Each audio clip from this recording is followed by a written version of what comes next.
Hello friends, this is Kanika Anand. आज हम लेकर आए हैं अपना next topic computer language translators and its types. Now translator क्या होता है? सिंपल लैंग्वेज में अगर हम बात करें, translator is a person who converts one language into another so that it can be easily understandable by human. ना computer की लैंग्वेज में अगर हम बात करें तो ट्रांसलेटर एक ऐसा कंप्यूटर प्रोग्राम है जो कि हमारे प्रोग्राम को कन्वर्ट करता है एक डिफरेंट लैंग्वेज में सो दैट कि उसको ईज़िली अंडरस्टैंड किया जाए। अब हमारे पास हमने प्रीवियसली लैंग्वेजेस पढ़ी, low level languages and high level languages. Basically क्या है कि कंप्यूटर जिस चीज़ को अंडरस्टैंड करेगा, जिस लैंग्वेज को अंडरस्टैंड करेगा, उस लैंग्वेज को ह्यूमन के लिए अंडरस्टैंड करना जो है वो ईजी नहीं है। तो इसीलिए हमने यहाँ पे ट्रांसलेटर्स को इंट्रोड्यूस किया। अब हमारे पास ट्रांसलेटर्स जो हैं वो डिफरेंट टाइप्स में अवेलेबल हैं, जैसे कि असेंबलर, कंपाइलर, इंटरप्रेटर एक्सेट्रा। थोड़ा सा हम यहाँ से स्टडी करेंगे। Translator is a computer program that translates a program written in a given programming language into a functionally equivalent program in a different language. Depending on the translator, this may mean changing or simplifying the flow of the program without changing its core. This makes a program that works the same as the original. Now for example हम basic सी example लेते हैं कि जैसे समझ लें हमारे पास कोई source code available है हाई लेवल लैंग्वेजेस में, तो उसको हम ह्यूमन जो है वो उसको ईजिली अंडरस्टैंड कर पाएगा। For example high level languages में हम ले लेते हैं जैसे सी हो गया, C++ हो गया।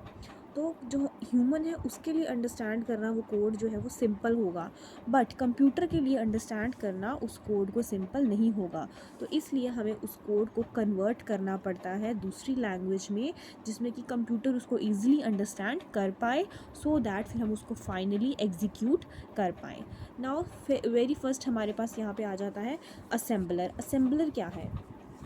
It is related to assembly language. Assembler जो है वो असेंबली लैंग्वेज का जो कोड होता है उसको मशीन कोड में कन्वर्ट करता है। अब असेंबली लैंग्वेज जैसे कि आपने पढ़ी होगी तो उसमें निमोनिक्स होते हैं हमारे पास अवेलेबल। निमोनिक्स को हम कह सकते हैं कि कुछ कोड होता है किसी भी डेटा को रिप्रेजेंट करने के लिए या कोई भी फंक्शन, कोई भी टास्क को परफॉर्म करने के लिए यहाँ पे कोड्स यूज़ किए जाते हैं, शॉर्ट कोड्स जिनको हम निमोनिक्स कहते हैं। अब फॉर एग्ज़ाम्पल SUM जो है उसको हम यूज़ करेंगे सम के लिए, MOV है उसको हम यूज़ करेंगे मूव के लिए, जैसे हमने एक रजिस्टर से दूसरे रजिस्टर में डाटा को मूव करना है। LOAD को हम यूज़ करेंगे लोड के लिए। यहाँ पे एक बताया हुआ है LDA/4, ये कन्वर्ट कर देगा किसमें, इस फॉर्म में, जो ज़ीरोज़ एंड वंस की फॉर्म में। कन्वर्सली बोलें तो one instruction in high level language will translate to one or more instructions at the machine language. Now कुछ बेनिफिट्स हैं असेंबलर के। As a one to one relationship it converts the assembly language to machine code translation. Okay, और ये चीज़ जो है बहुत fast है। ठीक है, असेंबली लैंग्वेज जो है उसको मशीन कोड में कन्वर्ट करना with the help of assembler is a very fast task. Assembly code is often very efficient because it is a low level language and it is fairly easy to understand due to the use of English like in mnemonics. Simple mnemonics जैसे मैंने आपको बताया, जैसे load, MOV, then sum, similar जो है ये English language को यहाँ पे यूज़ किया गया है, इसीलिए इसको अंडरस्टैंड करना इजी है। Next is drawbacks of using assembler. Assembler जो है इसको लिखा गया है फॉर अ सर्टन सेट और processor and it tends to be optimised for the hardware it is design for, meaning it is often incompatible with different hardware. Means यहाँ पे portability का इशू आ जाता है कि अगर एक हार्डवेयर के लिए इसको डिज़ाइन किया गया है तो वो दूसरे हार्डवेयर पे एग्जीक्यूट नहीं होगा, वहाँ पे इनकम्पैटिबिलिटी का रीज़न जो है वहाँ पे अक्का होगा। Now, lots of assembly code is needed to do a relatively simple task and complex programs require lots of programming time. The next one we have is compiler. Compiler जो है ये एक ऐसा कंप्यूटर प्रोग्राम है जो कि convert करता है कोड हाई लेवल लैंग्वेज में जो रिटन है उसको लो लेवल लैंग्वेज में।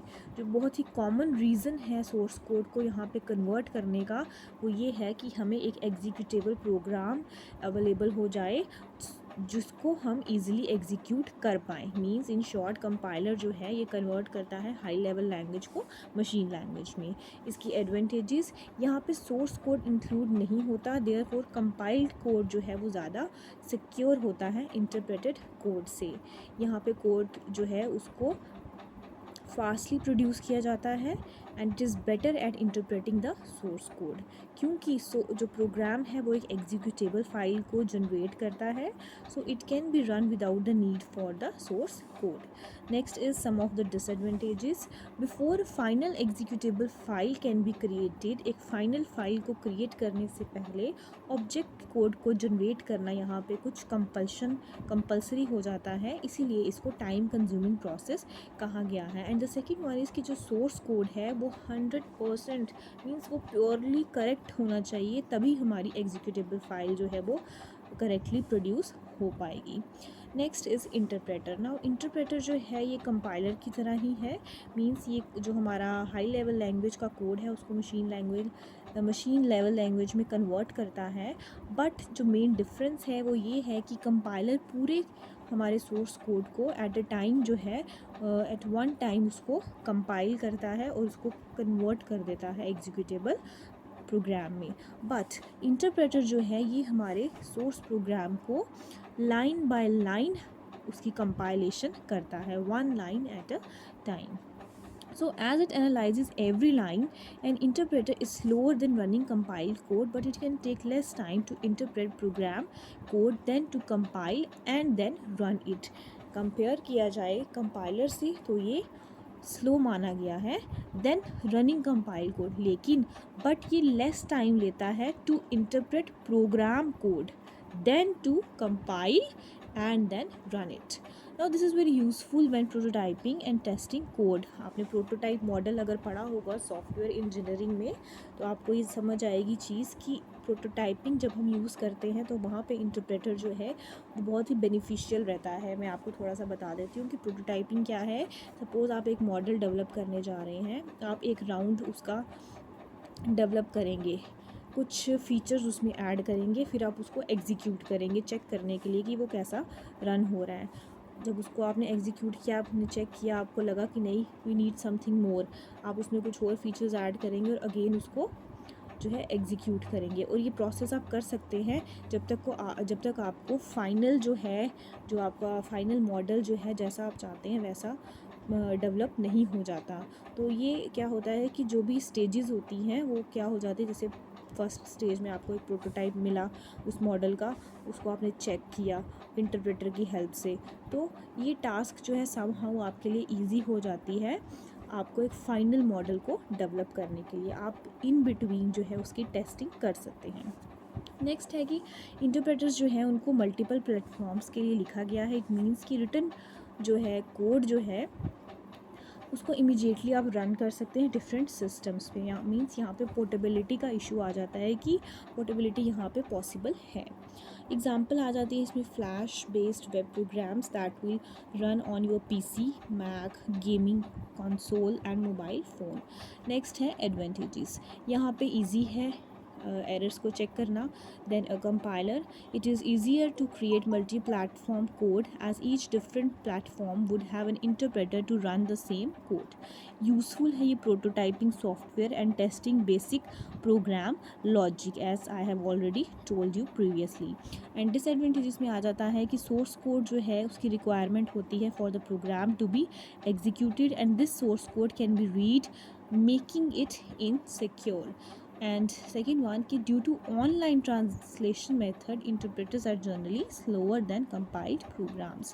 अब हम इसका डिफरेंस देख लेते हैं कंपाइलर का और इंटरप्रेटर का। कंपाइलर जो है ये पूरा प्रोग्राम को एट वन टाइम जो है वो कंसीडर करता है एग्जीक्यूटेबल प्रोग्राम में कन्वर्ट करने के लिए, और जो इंटरप्रेटर है ये सिंगल इंस्ट्रक्शन को करता है, वन टाइम सिंगल इंस्ट्रक्शन को लेता है क्या करने के लिए, कंपाइल करने के लिए। कंपाइलर में इंटरमीडिएट ऑब्जेक्ट कोड जनरेट किया जाता है, but there is no need for that in interpreter. Compiler में कंडीशनल कंट्रोल स्टेटमेंट्स जो हैं वो फास्टली एग्जीक्यूट होती हैं, बट इंटरप्रेटर में that thing is a slow process. Compiler में मेमोरी की रिक्वायरमेंट ज़्यादा होती है, बट इंटरप्रेटर में कम होती है। प्रोग्राम्स जो हैं उनको कंपाइल किया जाता है हर टाइम इंटरप्रेटर में, but not in case of compiler. Errors जो हैं वो डिस्प्ले किए जाते हैं पूरे प्रोग्राम को जब चेक कर लिया जाता है at the end, but in case of interpreter errors जो हैं उसको हर एक इंस्ट्रक्शन के साथ किया जाता है डिस्प्ले। और एग्जांपल की बात करें तो सी का कंपाइलर आ जाएगा, कंपाइलर की एग्जांपल, और इंटरप्रेटर की एग्जांपल आ जाएगी हमारा बेसिक लैंग्वेज का। Now this is all about this. Next हम लेकर आएंगे नेक्स्ट टॉपिक हमारा लोडर। Thank you.